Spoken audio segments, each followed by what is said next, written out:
मैंने 2015 में एक पीआईएल फाइल किया था सुप्रीम कोर्ट में कि भारत में 3 पॉलिसीज बनाई जाए। एक नेशनल योगा पॉलिसी, एक नेशनल नेचुरोपैथी पॉलिसी और एक नेशनल आयुर्वेद पॉलिसी। ये मेरी पीआईएल 1 थी, प्रेयर उसमें 3 थी। और हमें खुशी इस बात की है कि 2016 में पहली बार भारत में नेशनल आयुर्वेद डे मनाना शुरू किया गया। पहली बार धनतेरस के दिन, धन्वंतरी भगवान की जयंती के दिन भारत में राष्ट्रीय आयुर्वेद दिवस शुरू किया गया। उसके बाद वर्ल्ड योगा डे भी शुरू हुआ, दुनिया ने भी मनाना शुरू कर दिया।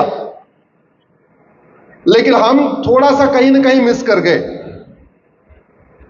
तो मैंने दूसरी पीआईएल फाइल किया कि 8वीं तक प्रत्येक स्कूल में योग और हेल्थ साइंस को कंपलसरी पढ़ाया जाए। एक सब्जेक्ट इंट्रोड्यूस किया जाए, योग एंड हेल्थ साइंस।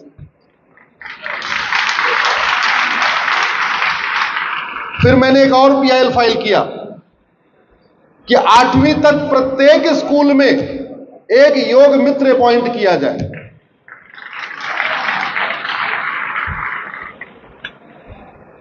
फिर मैंने चौथी पीआईएल फाइल किया कि जैसे लॉ का जो कोर्स होता है, चाहे 3 साल का लॉ हो चाहे 5 साल का लॉ हो, फर्स्ट ईयर कॉमन होता है। चाहे आप इंजीनियरिंग एनआईटी से करिए चाहे आईआईटी से करिए, फर्स्ट ईयर आपका कॉमन होता है। एमबीए आप आईआईएम से करिए, किसी और कॉलेज से करिए, एमबीए आप एचआर में करिए, मार्केटिंग में करिए, फाइनेंस में करिए, किसी में करिए, फर्स्ट ईयर आपका कॉमन होता है।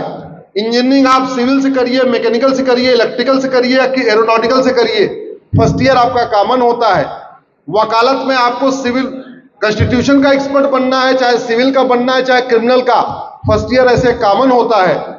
वैसे ही मेडिकल के कोर्स में फर्स्ट ईयर कॉमन होना चाहिए और फर्स्ट ईयर में केवल और केवल भारतीय चिकित्सा पद्धति को ही पढ़ाना चाहिए, इंटीग्रेटेड हेल्थ केयर सिस्टम को पढ़ाना चाहिए। और अच्छी बात है, उस पीआईएल के बाद नीति आयोग ने एक 20 मेंबर कमेटी बनाया।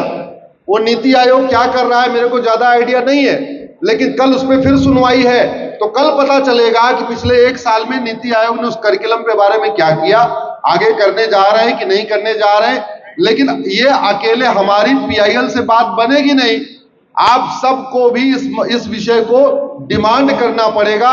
डेमोक्रेसी में जो डिमांड होती है वो बात सप्लाई होती है।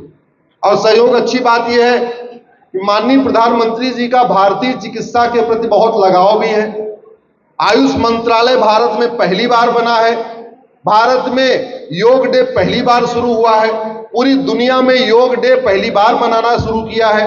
तो आशा करता हूं कि जब आप इस बात को डिमांड करेंगे कि फर्स्ट ईयर सबका कॉमन होना चाहिए और दूसरा फर्स्ट ईयर में केवल और केवल भारतीय चिकित्सा, योग, नेचुरोपैथी, आयुर्वेद को पढ़ाया जाए, उससे देश का भी भला होगा, भारतीय चिकित्सा का भी भला होगा। और कहते हैं prevention is better than cure. तो भारतीय चिकित्सा, योग, नेचुरोपैथी, आयुर्वेद प्रिवेंशन पे बेस्ड है और वही जो विदेशी चिकित्सा है वो क्योर के ऊपर बेस्ड है। इसलिए हमारा प्रिवेंशन इज बेटर देन, इसका मतलब भारतीय चिकित्सा is better than foreign pathy. एक मेरी लेटेस्ट पीआईएल है जिसपे माननीय सुप्रीम कोर्ट ने केंद्र सरकार और सभी राज्य सरकारों को नोटिस जारी किया है। संयोग से वो चंचूड़ साहब का अंतिम मैटर था। जस्टिस चंचूड़ साहब जब सीजेआई बने तो जिस दिन वो शपथ लेके आए थे उस दिन आइटम नंबर 1 मेरी पीआईएल थी और जिस दिन उनका अंतिम कार्य दिवस था उस दिन उन्होंने 20 मैटर लगाए थे और 19वां और 20वां मैटर मेरा था। 19वां था प्रत्येक स्कूल में योग मित्र अपॉइंट किए जाएं और 20वां था आयुष्मान कार्ड आयुष पे लागू होना चाहिए। अभी उसका नाम है आयुष्मान योजना, लेकिन उसमें आयुष ही नहीं है।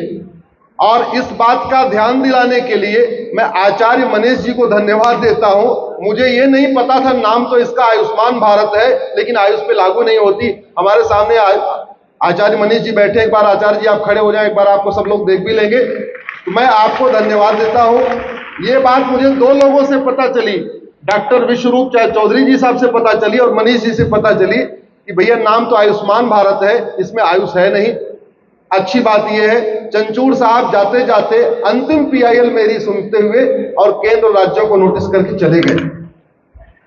मेरा यह मानना है कि ये जो सोच है ना गुलामी वाली, कि डॉक्टर का मतलब विदेशी पैथी का डॉक्टर और हॉस्पिटल का मतलब विदेशी पैथी का हॉस्पिटल, इस गुलामी की सोच को बदलने की जरूरत है। ये जो स्टॉकहोम सिंड्रोम है, इसको बदलने की जरूरत है। तो बदलेंगे कैसे? जागरूकता फैलाएंगे। जागरूकता कैसे बढ़ेगी? अब आपका नाम डॉक्टर महेश है, तो सबसे पहला आप काम करिए, डॉक्टर महेश अपना फेसबुक पे अकाउंट बनाइए और महेश नाम के 5000 लोगों को अपना मित्र बनाइए। मैं आपको बहुत काम की बात बता रहा हूं। मैंने फेसबुक का नाम इसलिए लिया क्योंकि ट्विटर पे मात्र भारत में 5 करोड़ लोग हैं, इंस्टाग्राम पे मात्र 4 करोड़ लोग हैं और फेसबुक पे 50 करोड़ लोग हैं। तो ट्विटर और फेसबुक का रेशियो 1:10 का है। ट्विटर इंस्टाग्राम पे केवल शहरी लोग हैं, गांव के देहात के किसान मजदूर रेडी पटरी वाले वो ट्विटर और इंस्टाग्राम नहीं यूज करते, वो आज भी केवल फेसबुक यूज करते हैं, वही उनको चलाना आता है। दुर्भाग्यवश हम लोग फेसबुक को आउटडेटेड मानते हैं, पिछड़ा हुआ मानते हैं, हम उसमें शामिल नहीं होना चाहते। अब अगर डॉक्टर महेश ने 5000 महेश के नाम को अपना फ्रेंड बना लिया तो फायदा क्या हुआ? केरल में भी महेश, कर्नाटक में भी महेश, बंगाल में भी महेश, तमिलनाडु में भी महेश, उत्तर भी महेश, दक्षिण भी महेश, पूर्व भी महेश, पश्चिम भी Mahesh. By the way, doctor Mahesh की पत्नी का नाम रश्मि है, तो उन्होंने रश्मि जी के नाम से 5000 रश्मि को जोड़ लिया। तो घर बैठे बैठे कितने लोगों को जोड़ लिया? जोर से बोलिए जरा। 10,000। तो डॉक्टर महेश और डॉक्टर रश्मि मिलके कितने लोगों को योग के फायदे बता सकते हैं, आयुर्वेद के फायदे बता सकते हैं, नेचुरोपैथी के फायदे बता सकते हैं? 10,000। ऐसे भारत के सभी लोग जो भारतीय चिकित्सा पद्धति को मानते हैं, भारतीय चिकित्सा पद्धति को जीते हैं, उनको लगता है भारत की चिकित्सा पद्धति का प्रचार प्रसार होना चाहिए। सब लोगों से आग्रह कर रहा हूं, 5-5 हजार फेसबुक फ्रेंड बनाइए और अपने नाम वालों को बनाइए, कास्ट वालों को नहीं, केवल डॉक्टर को नहीं। जो डॉक्टर है उनको पता है नेचुरोपैथी से क्या फायदा, आयुर्वेद से क्या फायदा। आप बनाइए अपने नाम के कॉमन लोगों को, कॉमन मैन को, किसान को, मजदूर को, क्योंकि गांव देहात में आज भी जो मेंटेलिटी है वो डॉक्टर का मतलब एमबीबीएस डॉक्टर और हॉस्पिटल का मतलब केवल और केवल जहां एलोपैथी से इलाज होता है, उस मानसिकता को ठीक करने की जरूरत है। मेरा सरकार से भी निवेदन है कि कम से कम जितने एम्स हैं इसका नाम नेताओं के नाम पे रखने की बजाय हमारे ऋषियों महर्षियों के नाम पे रखें। भारत में जितने एम्स हैं, जितने बड़े हॉस्पिटल हैं, जितने मेडिकल कॉलेज हैं, इनका नाम महर्षि चरक के नाम पे रखिए, महर्षि सुश्रुत के नाम पे रखिए, महर्षि शारंगधर के नाम पे रखिए, महर्षि माधवकर के नाम पे रखिए, आचार्य भाव प्रकाश के नाम पे रखिए, महर्षि वाग्भट के नाम पे रखिए, महर्षि भारद्वाज के नाम पे रखिए, महर्षि कश्यप के नाम पे रखिए, महर्षि भृगु के नाम पे रखिए, महर्षि शारंग के नाम पे रखिए, महर्षि इतने सारे लोग हैं, महर्षि दधीच के नाम पे रखिए। क्या हमारे देश में भारतीय ऋषियों मुनियों की कमी है जिन्होंने योग, आयुर्वेद, नेचुरोपैथी को इतना बढ़ाया? जब दुनिया में लोगों को कपड़ा पहनना नहीं आता था, भोजन करना नहीं आता था, तब भारत में ऑपरेशन हुआ करता था, तब भारत में बड़ी बड़ी चीजों का इलाज हुआ करता था। तो ये कम से कम पहला ये मेंटालिटी खत्म हो, डॉक्टर का मतलब एमबीबीएस और दवाई का मतलब एलो केवल अंग्रेजी दवाई, इस सोच को खत्म करने के लिए सब लोग 5-5 हजार फेसबुक फ्रेंड बनाइए, सरकारों के ऊपर थोड़ा डिमांड बनाइए, थोड़ा तरीका करिए। अभी मैंने पीआईएल नहीं किया हुआ है, लेकिन इसलिए नहीं कर रहा हूं कि पीआईएल कहूंगा कि भैया नाम बदलो, राम मनोहर लोहिया हॉस्पिटल का नाम महर्षि चरक हॉस्पिटल रखो, या राजीव गांधी हॉस्पिटल का नाम, एम्स का नाम जो है महर्षि सुश्रुत रखो, तो कोर्ट कहेगी तो पॉलिसी मैटर है, इसलिए मैंने किया नहीं है। आप लोग जागरूकता बढ़ाइए और अगर नहीं बदलेगा तो लास्ट में हम हैं। हम रहेंगे और हम इसको भी करेंगे। मेरा व्यक्तिगत मानना है इंटीग्रेटेड हेल्थ केयर सिस्टम को आगे बढ़ाने के लिए आवश्यक यह है कि हॉस्पिटल में 50% डॉक्टर हमारे भारतीय चिकित्सा वाले होने चाहिए, चाहे वो आपका एम्स हो, चाहे वो स्टेट के द्वारा चलने वाला हॉस्पिटल हो या सेंट्रल गवर्नमेंट के द्वारा चलने वाला हॉस्पिटल हो, वहां कम से कम 50%। बड़ी सीधी सी बात है, अगर मैं एम्स में जा रहा हूं, राम मनोहर लोहिया जा रहा हूं, सफदरजंग में जा रहा हूं, अच्छा सफदरजंग डॉक्टर नहीं थे तो सफदरजंग के नाम सफदरजंग हॉस्पिटल क्यों? अरे ऋषियों मुनियों की कमी क्या? किसी के नाम पे रख दो, चरक के नाम पे रखो, सुश्रुत के नाम पे रखो, माधवकर के नाम पे रखो, भाव प्रकाश के नाम पे रखो, और इतने सारे लोग हैं, किसी के नाम पे रखो। अगर मेरी बीमारी का इलाज कुछ पॉइंट दबाने से हो सकता है, कुछ एक्यूप्रेशर से हो सकता है, कुछ आहार विहार से हो सकता है, आहार चिकित्सा के जरिए हो सकता है, योग चिकित्सा के जरिए हो सकता है, प्राणायाम चिकित्सा के जरिए हो सकता है, यज्ञ चिकित्सा के जरिए हो सकता है, या और भी तो अलग अलग हमारे भारतीय चिकित्सा पद्धतियां हैं, तो उसके लिए फिर अंग्रेजी वाला केमिकल क्यों खाना? क्यों हमको जबरदस्ती केमिकल खाना पड़े?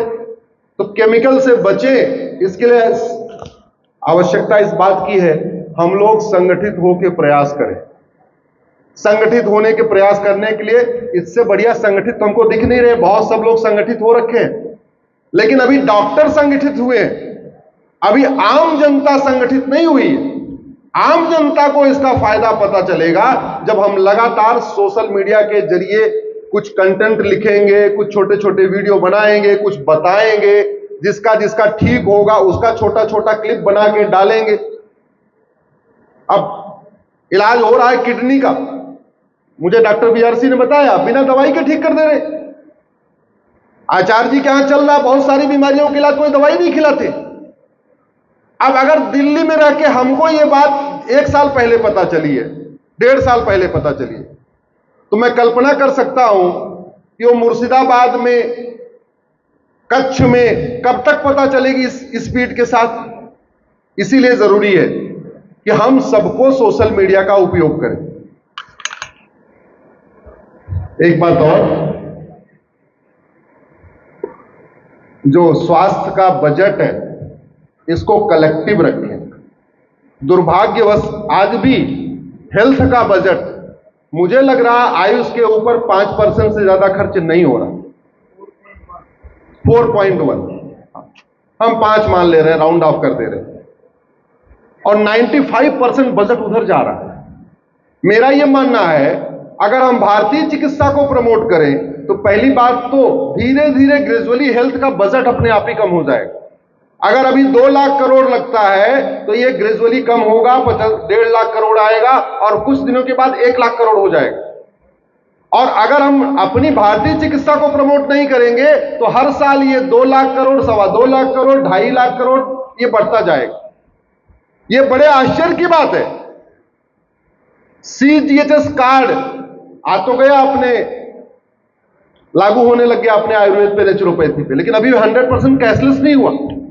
100% कैशलेस नहीं हुआ, उसको इधर से उधर भटकना पड़ता है। भटकना पड़ेगा तो स्वाभाविक सी बात है वो उधर जाना पसंद नहीं करे। मेडिक्लेम जो पॉलिसीज हैं, जो प्राइवेट मेडिक्लेम पॉलिसीज दे रहे, उनकी भी प्रेफरेंस ये है कि ये जो विदेशी चिकित्सा है उसी के ऊपर ज्यादा उनका फोकस है। वो जो हमारे योग, आयुर्वेद, नेचुरोपैथी के जरिए आप लोग ट्रीटमेंट करते हैं, वो मेडिक्लेम पॉलिसी भी बड़े मुश्किल से लागू हो रही है। कठिनाई आ रही है कि नहीं आ रही है आपको?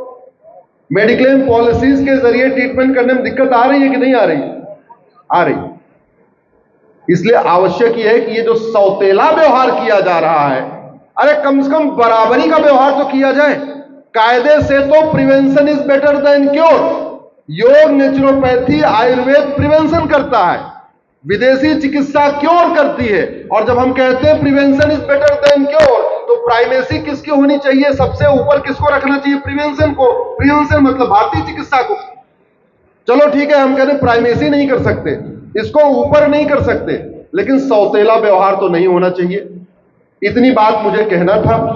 आगे आगे जैसा जैसा आप लोग मुझे कहते जाएंगे मैं PIL करता जाऊंगा। लेकिन पीआईएल के साथ साथ जन जागरण करना जरूरी है। मैं निःशुल्क रूप से पीआईएल करता रहता हूं। हमारा काम यही है, मंडे टू फ्राइडे पीआईएल करना, सैटरडे संडे घूमते रहना। 2024 में मैं 105 जिलों में होकर आया। कल लखनऊ में 106वां जिला था। 2023 में 115 जिलों में गया था। 2022 में 90 जिलों में गया था। अब तक 500 जिलों में गया हूं। और मनीष जी अच्छी तरीके जानते हैं, मैं वैगनार से चलता हूं, वो भी किसी का दिया हुआ है।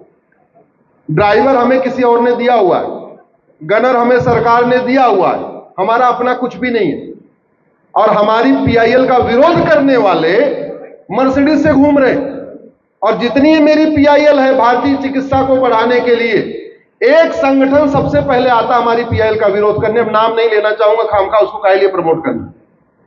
और आता है तो कई बार भूतपूर्व विदेश मंत्री को लाता है, कई बार भूतपूर्व वित्त मंत्री को लाता है, कई बार भूतपूर्व गृह मंत्री को लेके आता है, और कई बार भूतपूर्व कानून मंत्री को लेके आता है। वो कह रहा है कि नहीं नहीं नहीं नहीं, विदेशी चिकित्सा ही प्रमोट करना है, भारत की चिकित्सा को प्रमोट नहीं करना है। मेरा आप लोगों से आग्रह है, थोड़ा संगठित होकर संगठित प्रयास करिए, विजय मिलेगी। अवसर अच्छा है, अवसर अनुकूल है, तो थोड़ा प्रयास और जोर से लगा देना चाहिए। बहुत बहुत धन्यवाद, बहुत बहुत आभार। एक बार जोर से फिर खड़े हो जाइए। भारत माता की, भारत माता की, भारत माता की। गुलामी के नाम से हमें चाहिए आजादी, गुलामी के नाम से, गुलामी के निशान से, गुलामी की शिक्षा से, गुलामी की चिकित्सा से, गुलामी पुलिस व्यवस्था से, गुलामी न्यायिक व्यवस्था से, गुलामी के झूठे इतिहास से। बहुत बहुत धन्यवाद, बहुत बहुत आभार।